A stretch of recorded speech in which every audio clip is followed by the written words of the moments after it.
So Ekerenyo did submit a request, and they are receiving that support.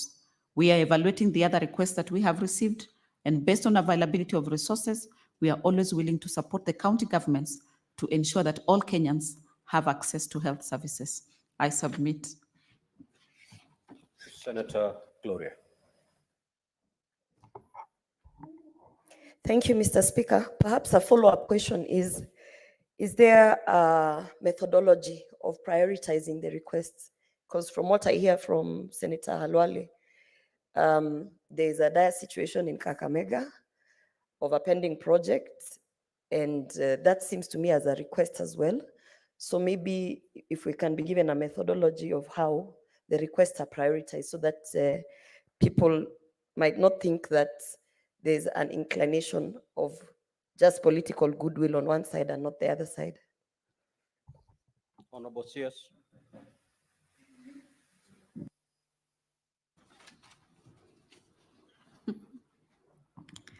Thank you, Honorable Speaker and Honorable members.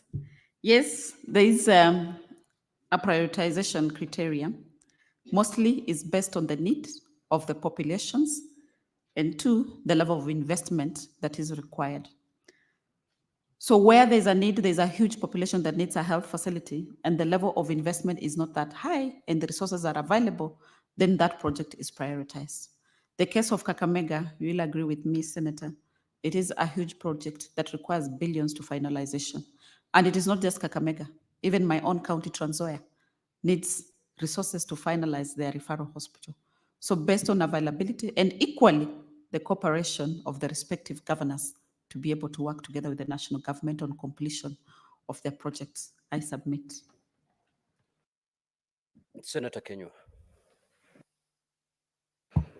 Mr. Speaker, mine is not a question, but just an observation, Mr. Speaker. When she did say that she's Senator going to, she's just... Kenyo. Senator Kenyo. Mr. Speaker, please ask a supplementary question. If you have none, just okay, Mr. Speaker, the good Cabinet Secretary mentioned that he's going to set a multidisciplinary committee that will look at the issue of Kakamega Hospital.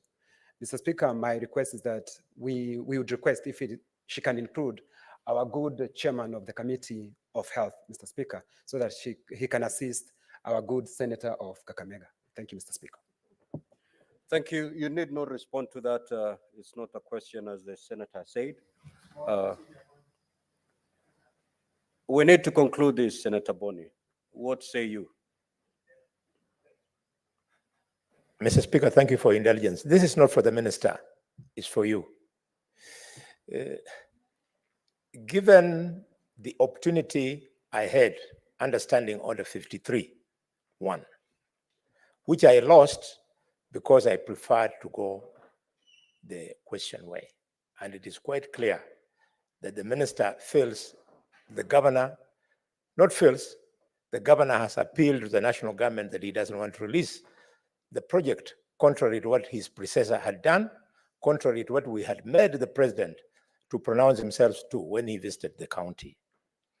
Could you allow me, Mr. Speaker, with your indulgence, that you direct the Committee of Finance?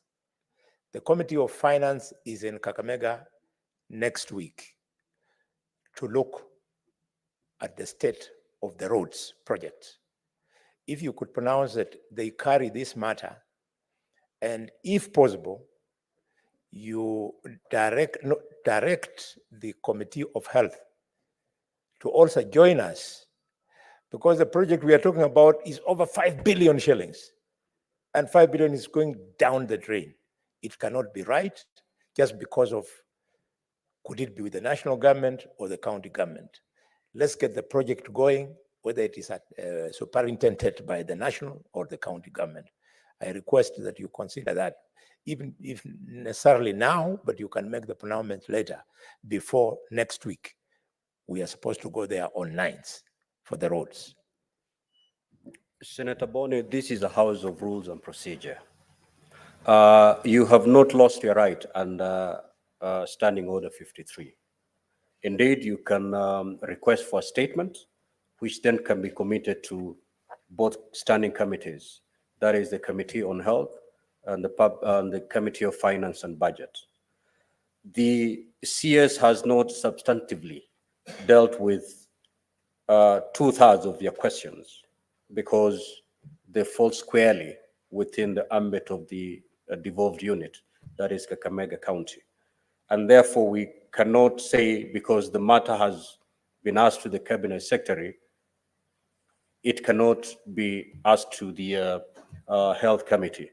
And therefore, if you still feel inclined to pursue this matter through the committees, all you need to do this afternoon is to lodge in your request for statement. It will be processed and it will be committed to the two committees. And by next week, you'll have the committees in Kakamega with full mandate because they will have been committed to their hands.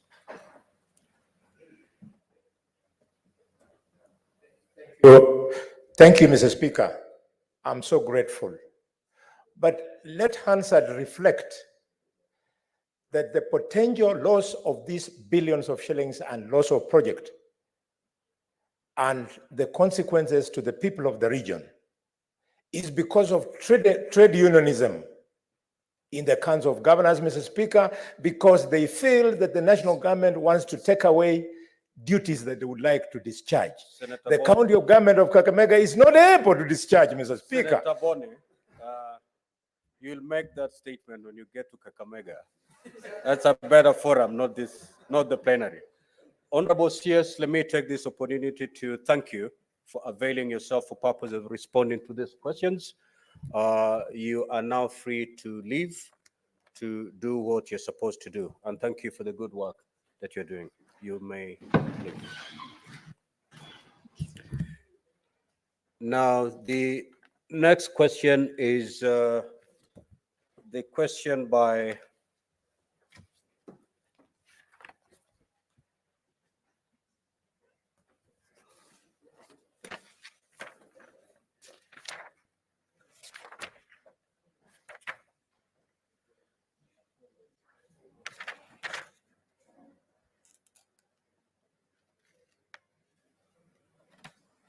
this is the question by Senator Joseph Kamau Murango. I don't seem to see the said senator. I'm told the senator had nominated Senator Veronica, who is supposed to relieve me. And therefore, he's going to further nominate another senator for purposes of responding to this question. Senator Veronica, you may actually proceed to do that because the Deputy Speaker is going to relieve me now.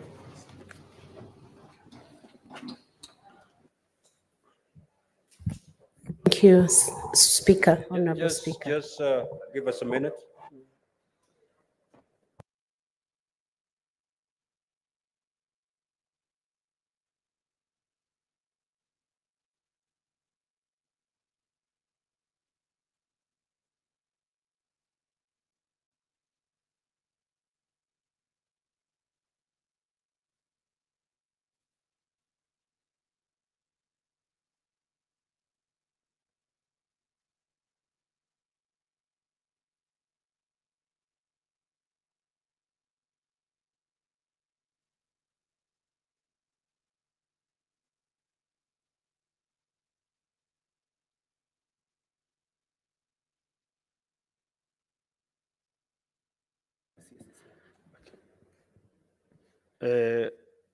Honorable Senators, I want to now welcome the CS of Public Service, Performance and Delivery Management, CS Moses Kuria, and your team. Welcome to the Senate.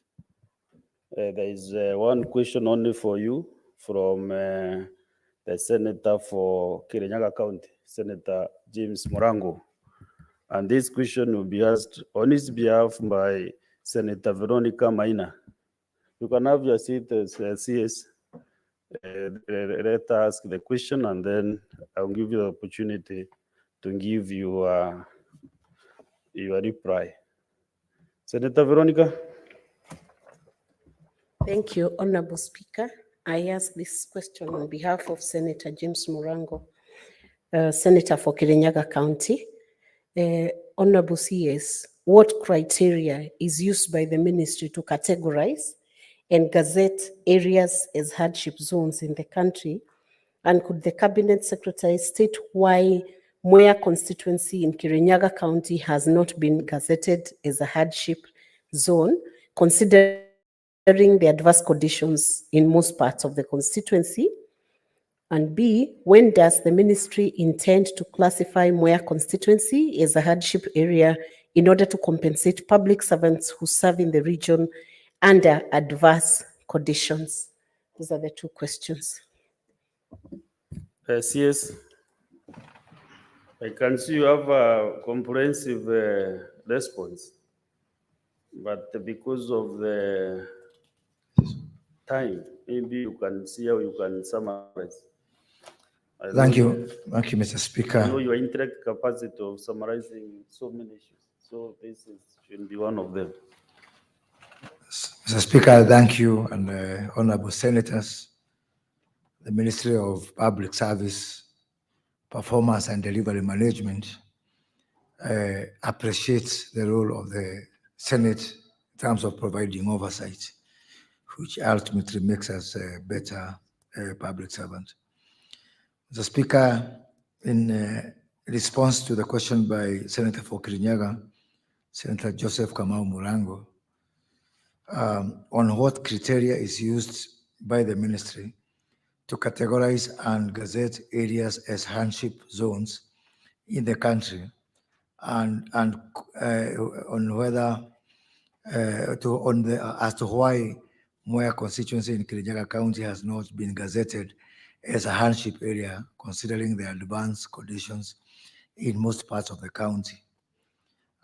In terms of the criteria used, Honorable Speaker, the first criteria is availability or lack of it of food and accessibility to food, an availability and inaccessibility or otherwise of water, transport and communication service in terms of adequacy, social services, whether they are available or accessible, climate conditions for that particular area, and the terrain harshness of that area, and security or high possibility of security threats in a particular area.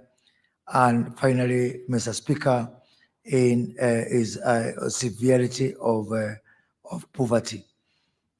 Mr. Speaker, Mwea constituency has not been gazetted as a hardship area because the government is addressing the challenges of the existing disparities in designated hardship areas across the public service, and has undertaken a study to review and harmonize the designated hardship areas across the public service. Gazettement of the hardship areas and implementation of the designated hardship areas will be undertaken upon approval by Cabinet, and this matter is currently before Cabinet. Mr. Speaker, as to when the ministry intends to classify Mwea constituency as a hardship area in order to compensate public servants who serve in the region under adverse conditions. Mr. Speaker, the government is addressing the challenges of the existing disparities in designated hardship areas across the public service, and has undertaken a study to review the same and harmonize the designated hardship areas across the public service. Gazettement of the hardship areas, implementation of the same is currently under consideration by Cabinet, and with guidance from the Salaries and Remuneration Commission. Mr. Speaker, I submit. Thank you, CS. Senator Veronica, have your seat. Mr. CS, you can have your seat. Do you want to ask the two supplementary questions now, or maybe I give a chance to a few senators, then you can come in? Give the chance to a few senators, then we Okay. can ask, clarify. Senator Wamatinga Waume? Yeri, Senator? Thank you very much, Mr. Speaker. Let me start, Mr. Speaker, by congratulating the CS. He has a way of whichever docket he gets, then he shines in it. My question goes in the same note of this National Youth Service, where he pronounced himself that he'll make it a kind of a military outfit. I have some few willing men who would want to do the same.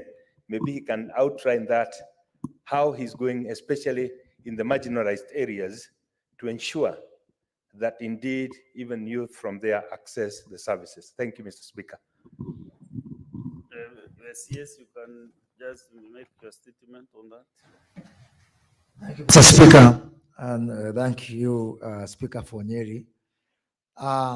Indeed, Honorable Speaker, we have pronounced ourselves on the new direction for the National Youth Service. The re-engineering agenda of the National Youth Service, which we are undertaking, is premised on 4 key pillars. The first pillar is the pillar of paramilitary training and regimentation.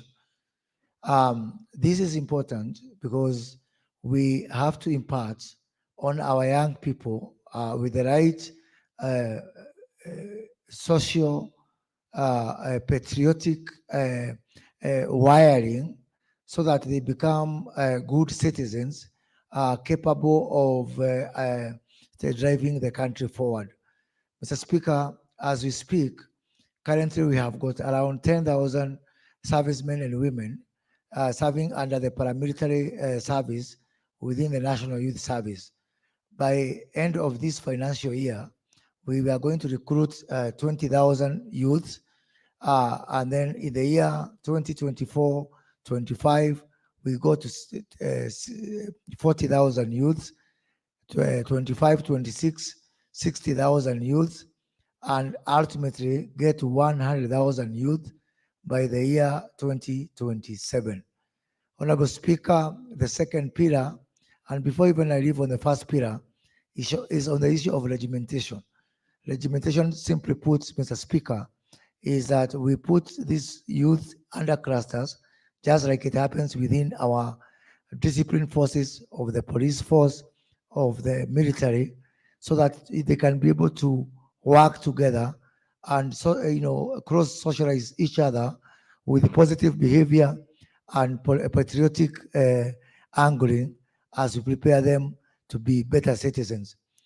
Honorable Speaker, the second pillar of our engineering agenda within the National Youth Service is what we are calling contribution towards national service. Mr. Speaker, we have a lot of opportunities within government where our youth can be used to offer those services. As you speak, Mr. Speaker, tomorrow we will be in Kitale, in Trans Nzoia County, with the Cabinet Secretary for Agriculture and our National Youth Service, where we have up to 6,000 acres of maize that is ready for harvesting, that would have otherwise gone to waste, from the Agricultural Development Corporation and the Kenya Seed Company. 5 million kilograms of seed that would have actually gone to waste. And tomorrow we will descending on that particular area with hundreds of youth who are going to harvest that maize, prevent it from going to waste, and therefore save money and time and a lot of resources, while actually helping the country to, in terms of food security. As you know, we are coming from a season of very debilitating hunger. The reason I'm giving that example, Mr. Speaker, is just to give you an example of where can you expect to find the green uniform. You'll find them in our farms, doing the farms. You'll find them guarding our offices. You'll find them planting our trees. You'll find them cleaning our markets. You'll find them even in areas that we don't have a lot of experience, like mining and blue economy. We want to engage our youth to offer services to other government departments as part of this national service. The third pillar, Mr. Speaker, we cannot do that unless we impart upon our youth vocational and technical knowledge. So our third pillar is on vocational and technical skills, which we are going to accelerate. We are already doing that to teach them and train them in some of these areas where we expect them to offer national service. Finally, Mr. Speaker, is on the issue of commercialization of the National Youth Service. Even for our county governments, for our private sector, for our members of parliament, National Assembly through CDF, you can expect that going forward, the National Youth Service, through what we are setting up, National Youth Service Enterprises, is going to offer the same service which private sector is offering.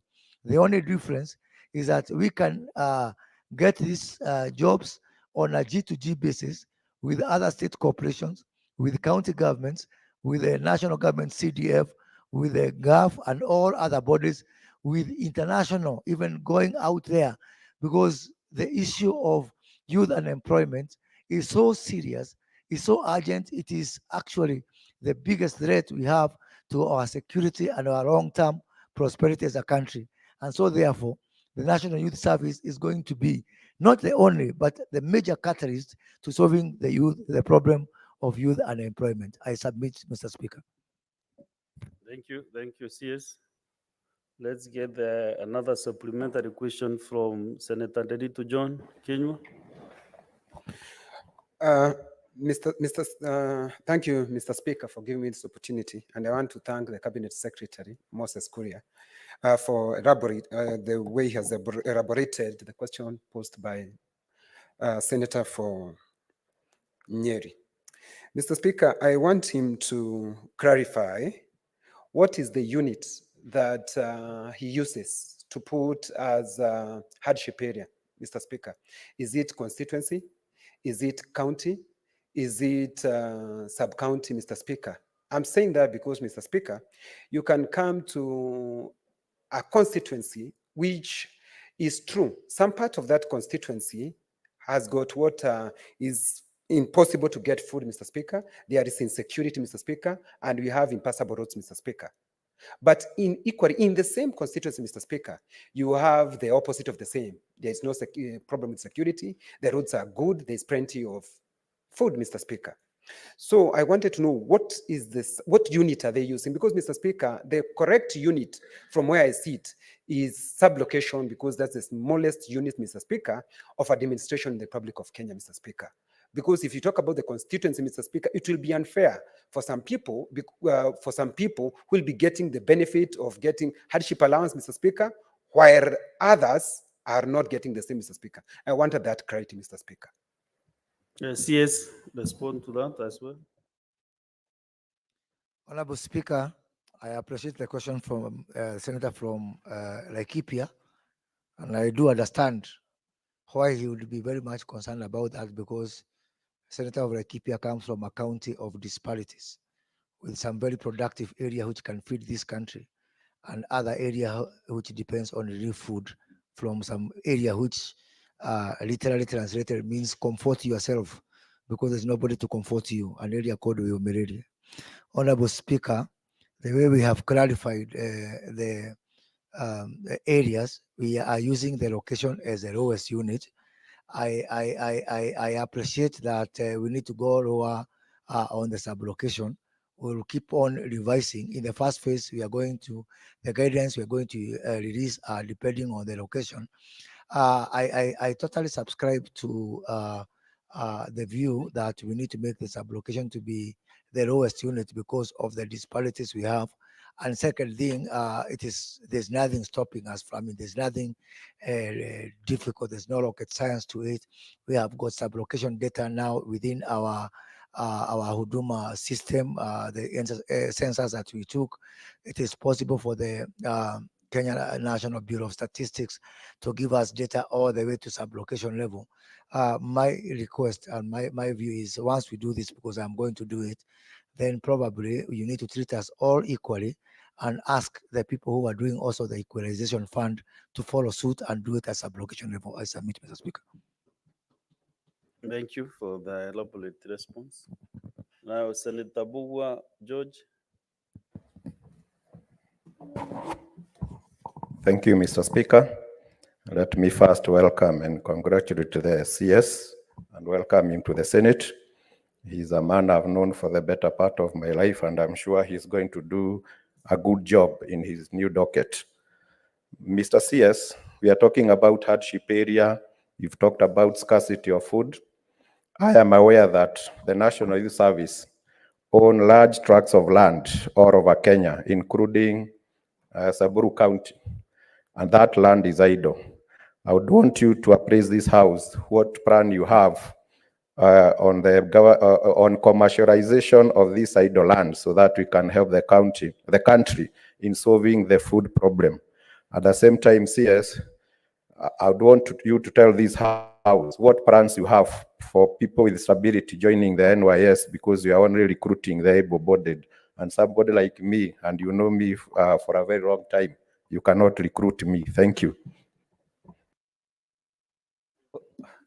I'm not sure whether you want to join the National Youth Service or you are talking on behalf of the other young men who are born differently. Honorable CS. Thank you, Honorable Speaker. Honorable Speaker, I appreciate the question from the Honorable nominated Senator George Mugwa.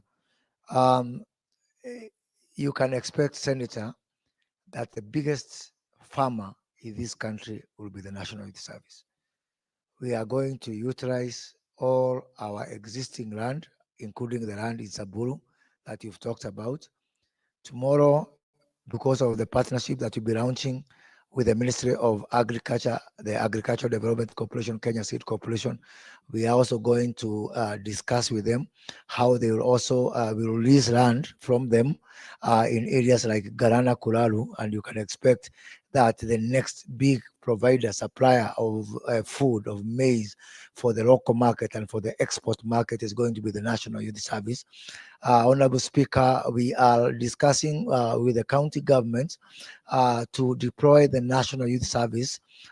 We have got counties which have already given us land to do seed propagation within the counties, to move from the current system where our counties, our farmers in the counties are expecting seedlings to be supplied from Nairobi, which I find not acceptable because it's the other way around. We have started with the county of Siaya, where the governor of Siaya has offered 70 acres to start a seed propagation farm in Ugenya constituency for this purpose. Mr. Speaker, we have come from a situation of famine, of hunger, of food scarcity. In my considered opinion, this need not be the case. We need to have some intervention from government to complement what our hardworking farmers are doing. And it is my commitment to the country that through the National Youth Service, we'll be able to match our especially subsistence farmers and our medium-sized farmers, especially in the North Rift. The total output from farmers on individual basis is going to be matched 1-to-1 by the National Youth Service, so that we have got a reliable source of food. Mr. Speaker, within the next 2 to 3 years, you can expect that we are, National Youth Service is going to assist the country either working alone or even through public-private partnership, working with foreign partners to be able to do food production. There has been a lot of interest, Mr. Speaker, from foreign investors who would want to come and do agriculture and help the country to be self-sufficient in food production and as well to have food for export. What they have been looking for, and I know that from my previous assignment, is a worthy partner who can be able to partner with them to be able to farm together because of local knowledge and the local situation. The National Youth Service is going to enter into partnership with the international investors to come and work with them. They bring in their capital, they bring in their equipment, we bring in our labor, We bring in our local knowledge and satisfy this country in terms of food availability and food security, and also earn this country foreign exchange through food export. Mr. Speaker, the second question from Senator George Bugwa on the people who are specially abled. Um, it is a policy of the National Youth Service to reserve up to 20% of all the recruitment to people who are specially abled. And especially now, because of the commercial activities we'll be undertaking, some of them can be undertaken very properly by people who are specially abled. We have even some people who are specially able now working with our garment and apparel manufacturing unit at the National Youth Service, which is already providing the bulk of the uniforms that our police, our Kenya Defense Forces, our Kenya Wildlife Service Rangers are using. They are already being made from the National Youth Service. We are going to expand on that as we do all these activities, including business process outsourcing, where we have agreed with the Kenya Revenue Authority. Recently, you saw Kenya Revenue Authority recruit some revenue service agents from across the country to work with people, taxpayers, to expand the tax base. And National Youth Service has been requested by the Kenya Revenue Authority to undertake this service on behalf of the Kenya Revenue Authority, thus providing even much more opportunities for our young people. And in doing so, we're also going to establish a very huge back office to support bodies like Kenya Revenue Authority. We have got the custom scanning, which they are ready to give to us. Ministry of Lands in terms of digitalization of lands records. We want to work with judiciary. All these people who can give us jobs, which can be done not only by people who are able-bodied, but also people who are of special ability. And I want to assure you that Senator George Bogwa, if I receive your application to join the service, I will give it consideration, given we were together from high school. The only thing is that it's unfortunate that you are past the age of being recruited there. I submit. Next is Senator Oloba Magoma Gloria. Thank you, Mr. Speaker. First of all, let me take this opportunity to congratulate our CS, Moses Kuria, for the new appointment. Many don't know that he contributed during his time in his former ministry to really help rally people to support the cause of period poverty, and I appreciate that. I have a follow-up question in terms of the commercialization of the National Youth Service. For purposes of clarity, because it's a question that has been asked, is there a policy that gives a certain percentage to the National Youth Service a priority in terms of national projects? As you have told us that now there's the National Youth Service is being called upon by KRA, by different other entities of government. But I'm wondering if there's an actual policy that says that a certain percentage, same way we have AGPO ring-fencing 30% to a certain constituency of enterprises. And another, and actually, CS, the other reason I ask this is we know we as a government, as the Kenya Kwanza government, we have promised to deliver certain things such as 100 dams. And if you look at the cost of using the National Youth Service against the cost of going out to procure services from other commercial entities, we actually save a lot. So if there is a policy, maybe you can highlight that. And then National Youth Service, as it is being commercialized, I suppose that the idea is to make it one of the biggest employers. That way we can deal with the crisis of our youth not having jobs. If that is the case, is there also a policy or some structure in terms of growth within National Youth Service so that, you know, the last opportunity that came about, I was calling upon youth and asking them, there's an opportunity to join National Youth Service, but there seems to be some negative form that that National Youth Service doesn't pay well or doesn't pay at all. So maybe that's something that you can also highlight and make us aware if there's growth within the National Youth Service as an employer. Yes, Honorable CS.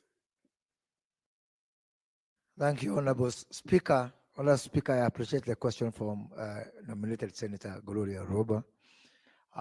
In terms of the policy for ensuring that we have got some ring-fenced allocation for the National Youth Service in the national service jobs, that policy is currently being worked on by my ministry in conjunction with Treasury and with the guidance from Senator, sorry, Honorable CS. Senator Chalage, you know this is not your farm in Nandi. This is the Senate.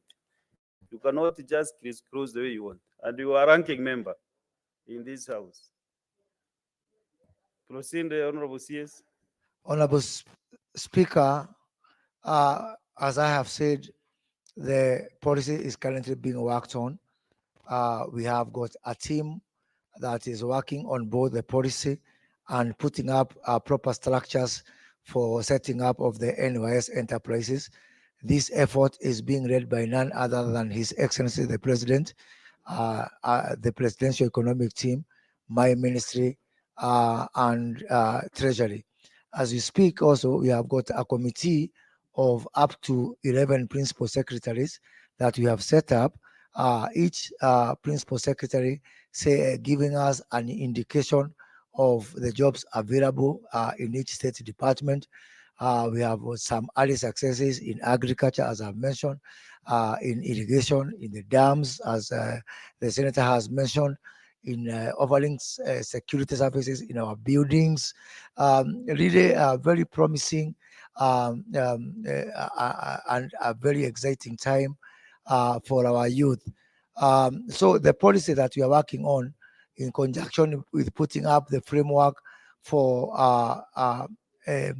affirmative action along the lines of AGPO is going to go a long way in ensuring that through the National Youth Service, we are able to absorb many more young people, impart them with the right skills, give them some meaningful work, and ultimately release them to the market in a way that they can be able to be more employable, or even to create some entrepreneurs out of them so that they can also employ other young people.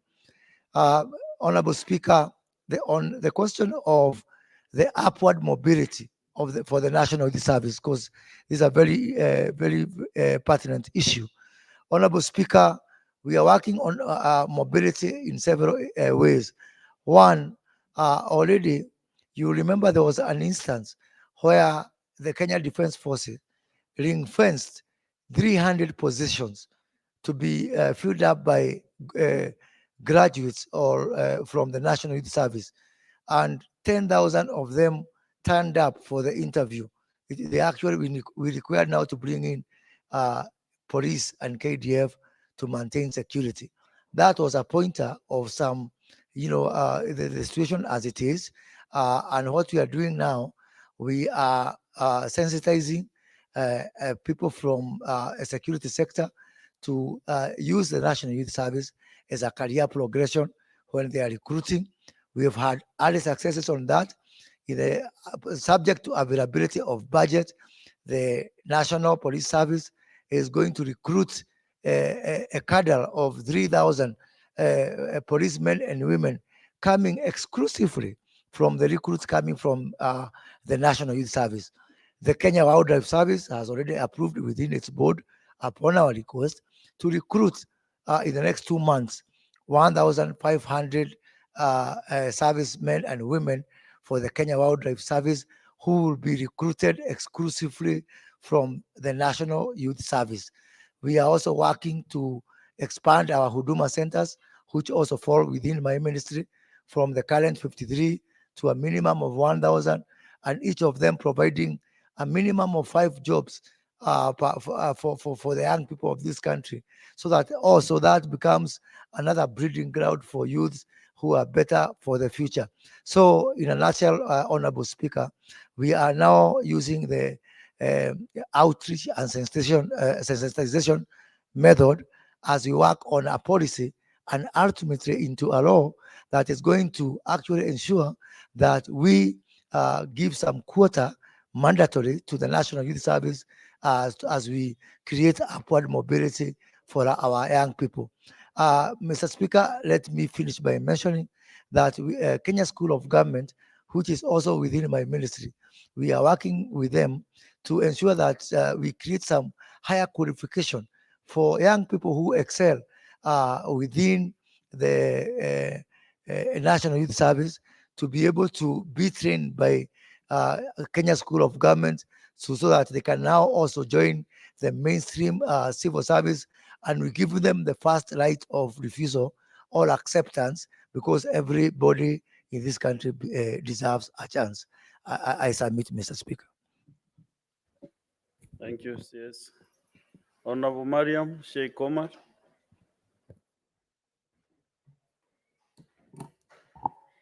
Thank you, Mr. Speaker, sir. Mine is on recruitment, CS. Recruitment of National Youth Service. I realize marginalized counties, specifically Northern Kenya, the numbers is 0%, 2% or 1%. Is there a criteria on your is there a criteria you are using so that we be equal to 47 counties? Thank you. Honorable CS. Thank you, Honorable Speaker. I appreciate the question from the Honorable Senator. The policy and framework of recruitment is based on the location level. So you will never find a location in this country where you don't have somebody getting an opportunity from the National Youth Service. What there is that some areas, they don't want to join the National Youth Service. My advice to them is National Youth Service is now the gateway for you to join our disciplined forces, to join our public service. And if I have my way and supported by this parliament, I'll even make it mandatory for anybody working in the public service to first of all go through the National Youth Service and Kenya School of Government. So I'm happy to get any details of any particular location in this country which has never had any opportunity. And should that come to my attention, that is not a matter of policy. It is either the youth did not turn up to register to join the National Youth Service, and if it is for any other denial of that opportunity, I commit to this House to do that investigation and to take the remedial action. I submit, Mr. Speaker. Thank you, Honorable CS. Senator Chalagay Samson. Thank you, Mr. Speaker. From the onset, I want to congratulate Cabinet Secretary for Public Service Performance and Delivery Management for being appointed to this docket, CS Moses Kuria. Mine is just is to find out from the CS emanating from this question. In case, because I've seen his response, in case he will gazette which criteria, and I've seen the parameters. Mr. Speaker, you are aware we normally use a Commission of Revenue Allocation formula, and even we pass conditional and additional funds to marginalized wards. For example, here in Kiambu, in Deia, in Kiambu County, should be benefiting from that additional funds, for example. In Nandi, a place like Terik Ward, Chepterway Ward, although in Kapchorwa, Soba Songa, and Chemelil Chemas Ward benefits, but Kapsimat Ward does not benefit. To many people, Nandi County might look that it's a land of honey and milk. So what strategies as the CS, and how long will it take, Mr. Speaker, to classify and ensure all civil servants, including teachers and other government employees, are able to be given hardship allowance, Mr. Speaker, so that they benefit from this process, and also ensure, Mr. Speaker, that they work together, because Senate is a protector of devolution. with the CRA formula, Mr. Speaker. And Mr. Speaker, the issue of NYS, finally, I had the CS, because it's one, Senator Chelge, you know you have it's only one- one supplementary. it's one question. It's joined. I'm just finishing There's it up. no way It's joined. hardship allowance can be Yeah, equated again to I- NYS. I'm developing so that I find out, so that from the CS, They are not related maybe, at all. Mr. Speaker, in quick succession, with your indulgence, is that the CS had promised the nation that he's negotiating with National Police and KDF to ensure that the NYS recruit who undergo parliamentary training service to be given priority in recruitment. Mr. Speaker, can he give a commitment that he has going into the future of site recruitment? I thank you, Mr. Speaker, for the indulgence. Honorable CS. Thank you, Honorable Speaker. Honorable Speaker, I want to appreciate the question from the Senator for Nandi. The question is very pertinent because indeed some of the places that he has mentioned, like Karai Ward and Deya Ward, I mean locations within Kiabu County, and in fact Terik location within Nandi County are in the draft proposal to be included that is currently undergoing cabinet approval. Mr. Speaker, the good thing is that this draft already has undergone through public participation. So there was comprehensive public participation to be able to get the views of the public. And I also want to fully support what Senator Fernandi has said, that, and I had mentioned it in my opening answer about the need to harmonize all these formulas. I have a formula because of something called hardship allowance. Somebody else has something called for enhanced allowance. That is the Teacher Service Commission. CRA has got another definition for another purpose. Somebody else has got a definition because of the equalization fund. Somebody else has it because of drought mitigation. So I agree, and I'm going to work with my colleagues within the executive so that you can have one definition that is coherent across all uses, so that you don't have people defining hardship, for their own expediency. In regards to the discussions we're having with the Kenya Defence Force, National Police Service, and other discipline forces, KWS, Kenya Forestry Service. Indeed, now this has been embraced by all these formations under the leadership of His Excellency the President, that National Youth Service need to be the catchment area for the future from which anybody who is going to join our discipline force is going to come from. Let me just give one of why this is important. This is important because if you take a youth who has gone through 6 months of paramilitary training by the National Youth Service, by the time they get to Kiganjo for the police training, they will cut the training time from 9 months to 4 months. That's saving on cost and ensuring that you can deploy faster. So there's even a justification. It's not just a favor. There's a justification. There's a value proposition that it makes much more sense to recruit from the National Youth Service because they have already been trained. They have been gone through the basic drills that they would otherwise have gone to if they would have joined from day one from these discipline forces. I submit, Mr. Speaker. Honorable Senators, we should be now be concluding the issues with the CS public service. Let us have the last two, and then I will call upon Senator Veronica Maina to ask a supplementary question. Senator Mandago, Jackson. Thank you, Honorable Speaker, for the opportunity, and thank you, Honorable CS. My question to the CS, supplementary question in regard to equal opportunity in public service, is that, Honorable Speaker, we are seeing a trend in recruitment in public service that is worrying and a threat to cohesion of this country. Honorable Speaker, in all the recruitments that have happened recently, we don't see equity in the distribution of the available position, creating a serious frustration in various young people in the country.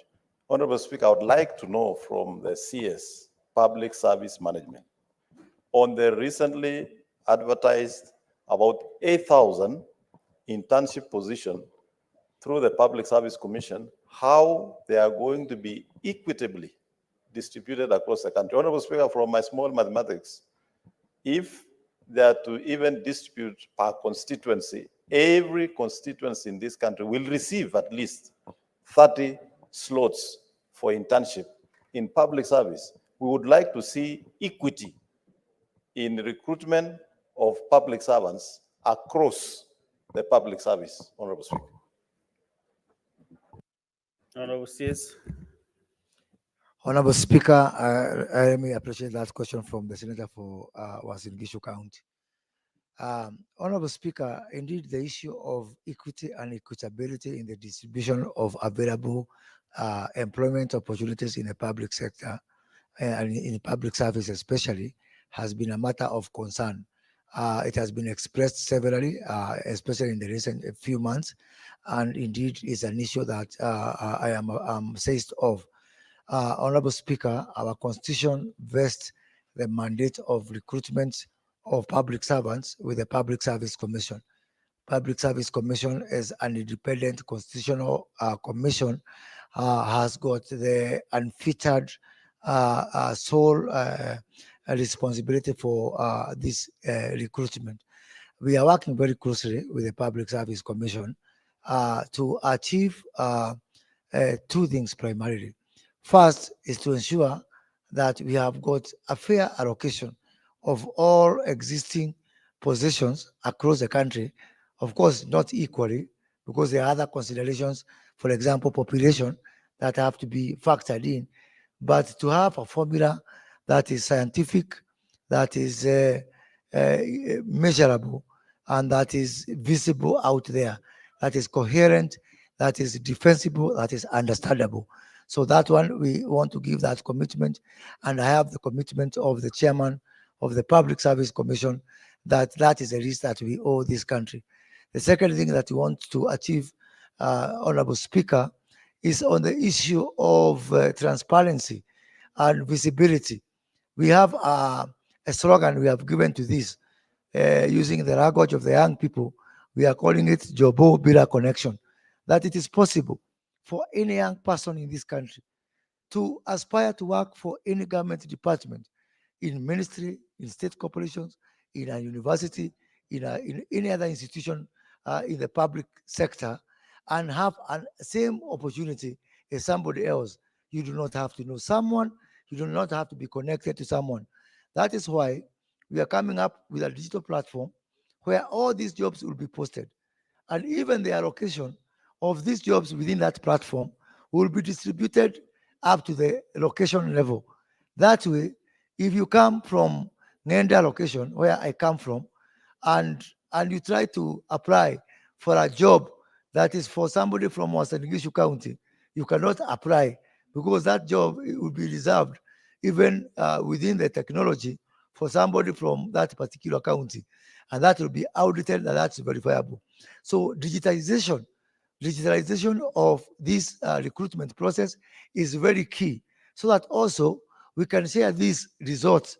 Anybody can log in and see it publicly, that in this location they got 5 slots, whether for jobs or for internship. That's why we are saying, for you to access this job digitally, you need a internet connection. That is the only connection you need to get a job, not connection to someone. I submit, Mr. Speaker. Senator Joe Nyutu. Senator Wamuranga.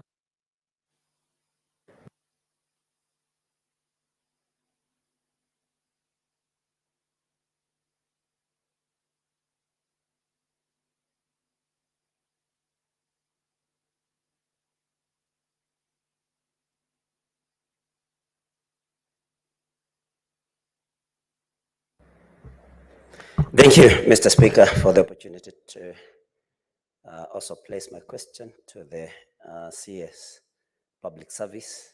And if you allow me, I would want to first congratulate him on the posting to this new ministry, and wish him well, even as he cuts and cultivates a new image of a CEO, far from the image of a politician.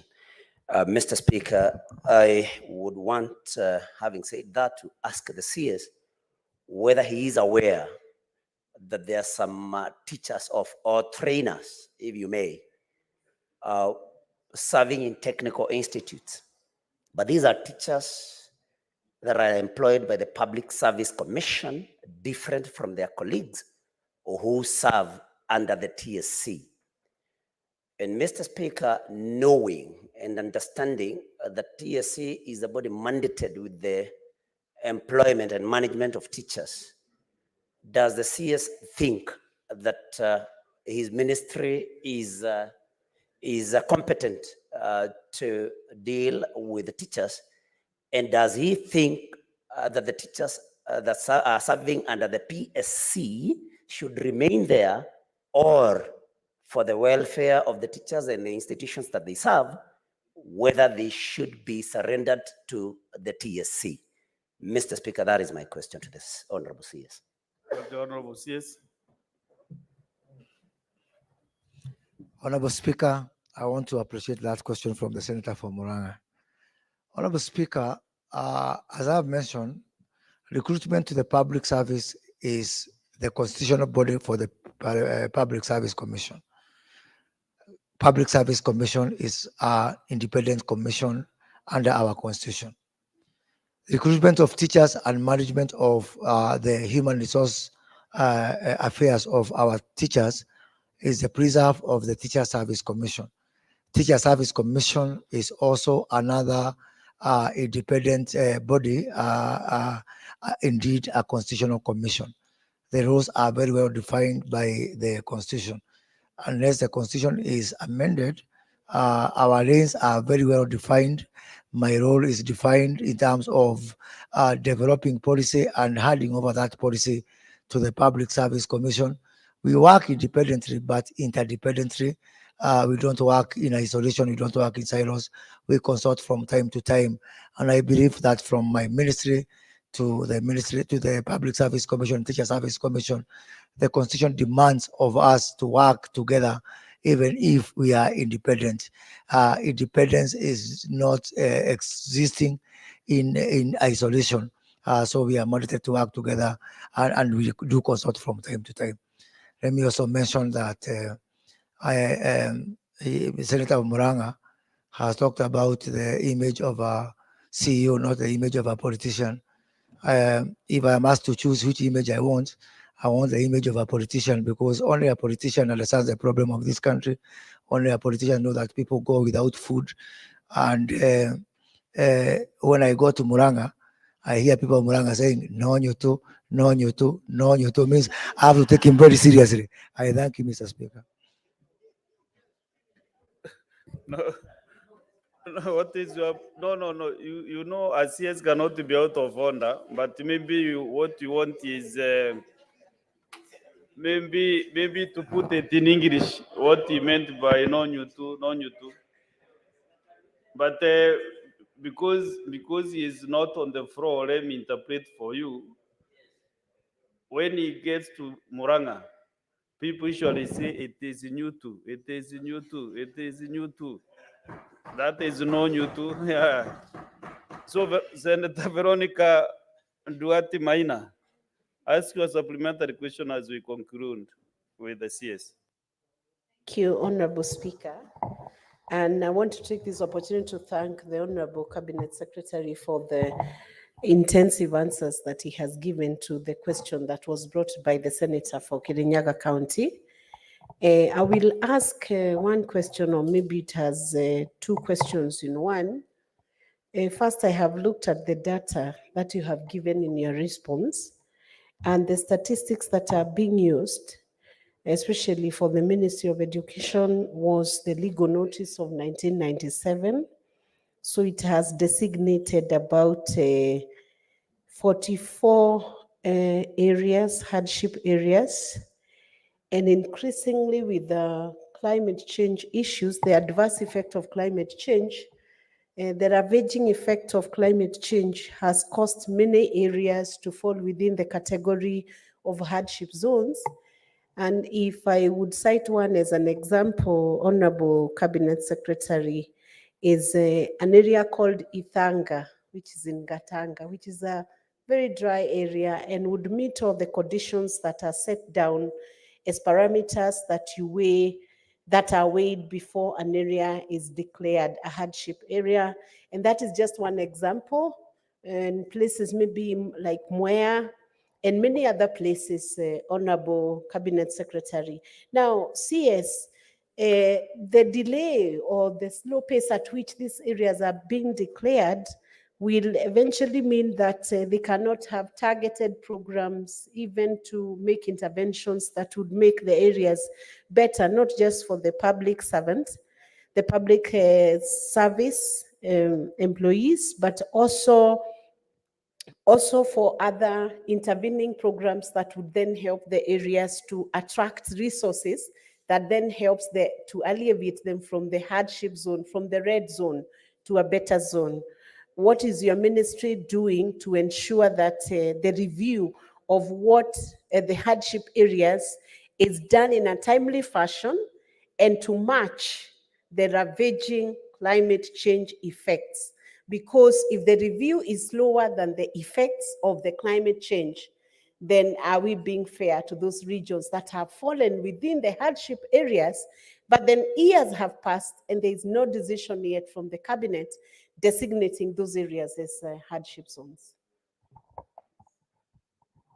Yes, Honorable CS. Thank you, Honorable Speaker. Honorable Speaker, I appreciate that question from nominated Senator Veronica Maina. Honorable Speaker, indeed, it's not acceptable that this process has taken 1 year. It is my commitment that within the next 3 months, this process will have gone through cabinet, will have been concluded, so that indeed the disparities that the Senator has talked about are addressed. It is not only some areas which have not been classified and they ought to be classified as hardship areas. It is also an opportunity for even those areas that have ceased to be hardship to be declassified.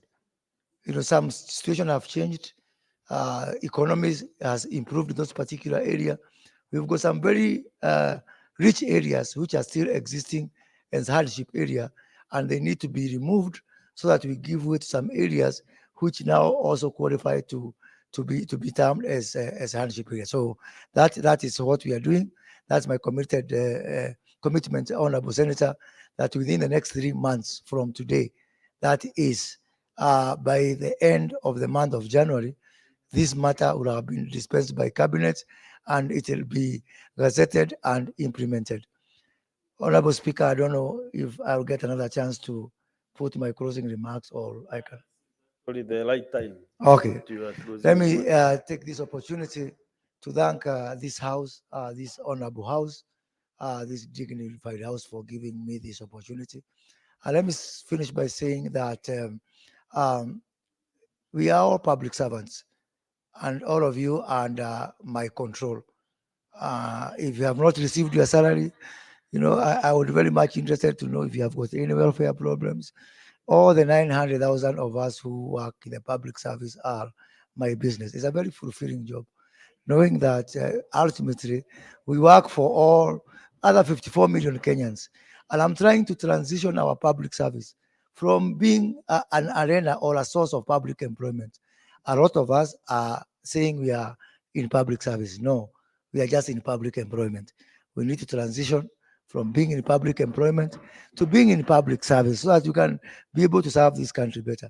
Honorable Speaker, my docket also includes a state department for performance and delivery management.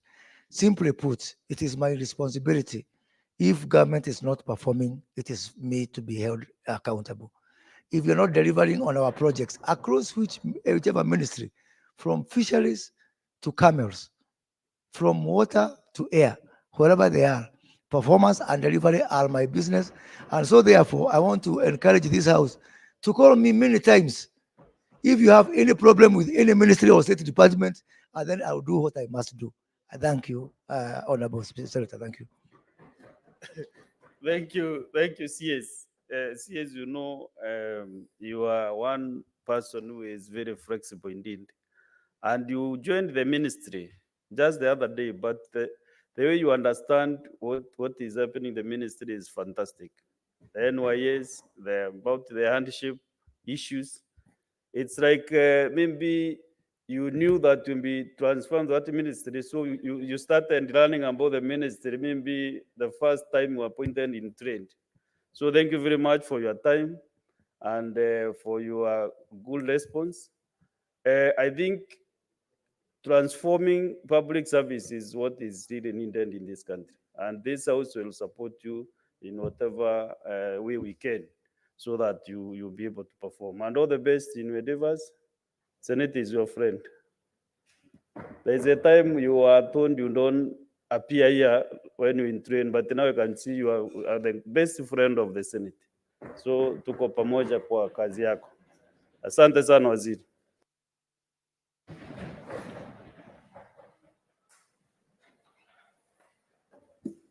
Honorable Senators, the business appearing under number 8 has been deferred to the next time. So we are now on under number 9. Order number 9, motion, repossession of movable assets by lending institutions due to non-performing loans. Is Senator Ome Wamatinga ready to move the motion?